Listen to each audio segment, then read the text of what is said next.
ఇప్పుడే జీ5 app download చేయండి. చూడండి మీ ఫేవరెట్ టీవీ షోస్ ఎప్పుడైనా ఎక్కడైనా. ఏమైందక్క? ఎందుకు అందరినీ రమ్మని చెప్పావు? చెప్తాను యువరాజ్. వదిన వంశీని పిలిపిస్తున్నారు.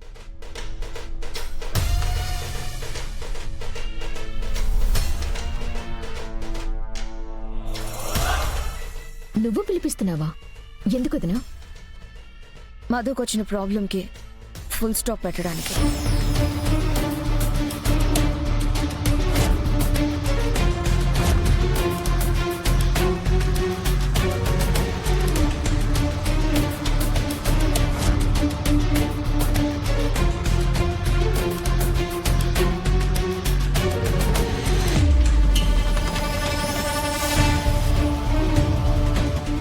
కూర్చోండి.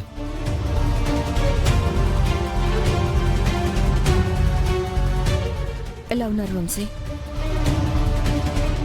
మీరు ఫోన్ చేసి పిలిచారని మీ మీదున్న మర్యాదతో ఇంత దూరం వచ్చాను. ఎందుకు పిలిచారో చెప్తే నేను వెళ్తానురా. ఏందల్లుడు, ఏవి తెలియనట్టు అడుగుతా ఉండవు? అత్తారింట్లో మొగుడుతో సంతోషంగా ఉండాల్సిన నా కూతురు పుట్టింట్లో పుట్టెడు దుఃఖంతో ఉండాది. కొడుకుతో కోడలతో సంతోషంగా ఉండాల్సిన మా నాన్న కూడా జైల్లో నేరస్తుడిలా ఉన్నాడత్తయ్య.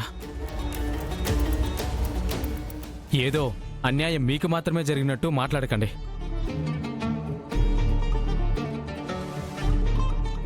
మధు చేయని తప్పుకి తనని ఇంట్లో నుంచి పంపించేయడమే తప్పు. ఇప్పుడు విడాకుల నోటీస్ పంపించడం ఇంకా పెద్ద తప్పు. తప్పులని మేమే చేశాము వదినా. మీరే తప్పు చేయలేదా? మీరే తప్పు చేయకుండానే నేను విడాకుల నోటీస్ పంపించానా?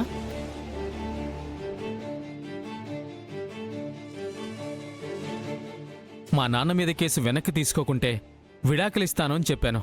తను ఏ సమాధానమూ చెప్పలేదు.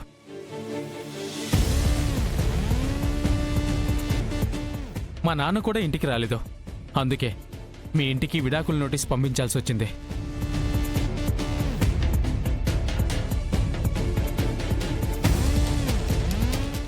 ఆడపిల్ల తరపు వాళ్ళ వంశీ అత్తింట్లో కన్నీళ్లు పెట్టుకుందంటేనే తట్టుకోలేం.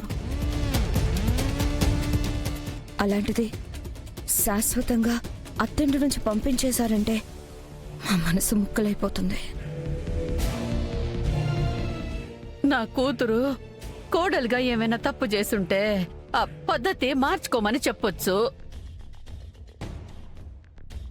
కటువుగా మాట్లాడుంటే తీరు మార్చుకోమని చెప్పొచ్చు. కానీ ఇట్టా ఏ తప్పు చేయకుండానే విడాకులు ఇస్తామంటే ఎట్టా అల్లుడు?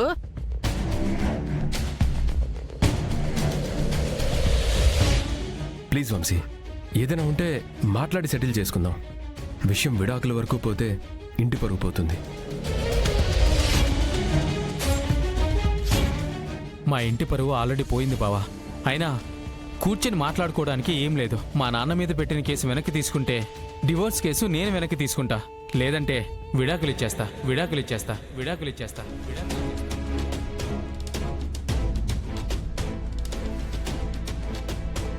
జీ5 యాప్ డౌన్లోడ్ చేసి అన్ని ఎపిసోడ్స్ పూర్తి ఉచితంగా చూడండి.